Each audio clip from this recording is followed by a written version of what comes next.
In this extra lesson, I just wanted to point out a few ways we can enhance the control rig further. Now, remember, this isn't the end-all be-all horse rig. We can add more control for a greater sense of realism. You can use corrective targets to create more of a musculature as the horse deforms.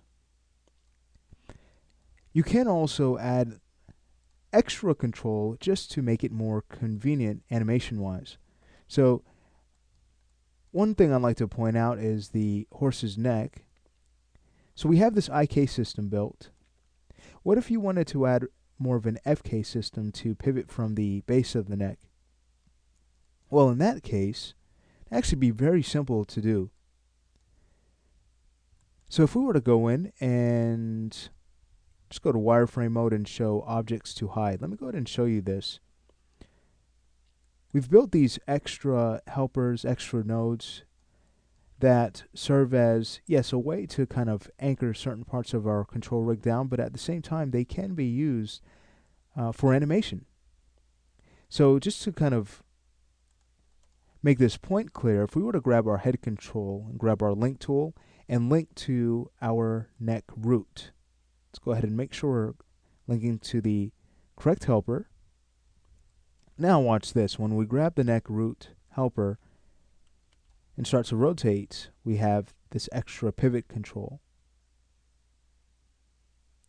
Beautiful. So with a control like this, again, it's a lot easier to create arcs in the head, and then you still have full freedom to animate the IK neck. So in a way, we've enhanced the neck by adding just a few more controls available to the animator. So if you do decide to take that route, which I would recommend, it's always great to have more control. But with that said, being that this is now a control object, this neck root helper, it'd be a good idea to either add an extra control or to create a set of custom parameters. So we could always use custom parameters to drive this. That way we don't cluster up our control rig. So that being said, with the neck root helper selected, we can now control click our head control and go ahead and freeze their transforms. Now keep in mind that we've added a new controller to our head. Therefore, when we try to twist the head in the y-axis, our bone system for the neck is no longer going to twist. Alright, but we know how to fix that already. Let's go ahead and use wire parameters. So with the head control selected, we'll go ahead and right click and choose wire parameters, and we will grab the 0 y-axis and plug that into our IK's twist end angle, and we're good to go. So now when we go ahead and rotate the head, everything's working just fine.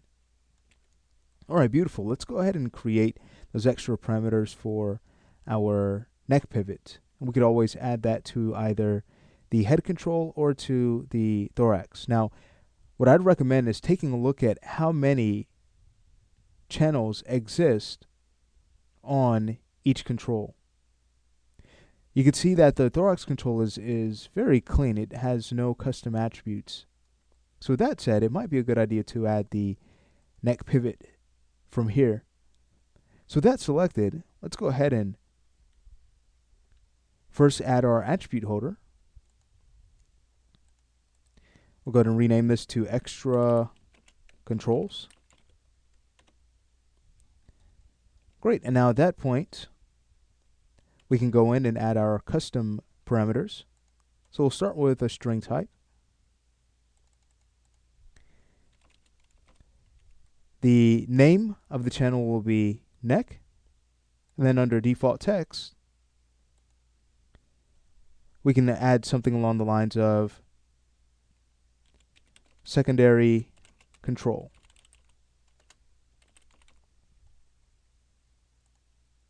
Okay, great. So at this point, I'll go ahead and add the attribute in, and now we can go ahead and create the float parameters.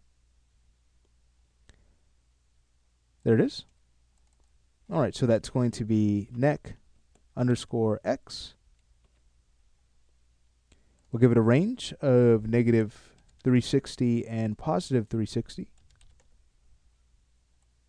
And then choose add. All right, so there's one. Neck Y will be the next channel using the same range. And then finally, neck Z. Okay, great. So now it's just a matter of wiring all of this together. So with the thorax control selected, I'll use Control 5. That's going to be Modified Object. We'll grab Extra Controls and grab Neck X. And then select our neck root helper. There it is. That's going to be Transform, Rotation, 0, X. And then feel free to use Deg to Rad, degrees to radians, for smoother control. Okay, so there's one. That's going to be Y to Y. And finally, just one more.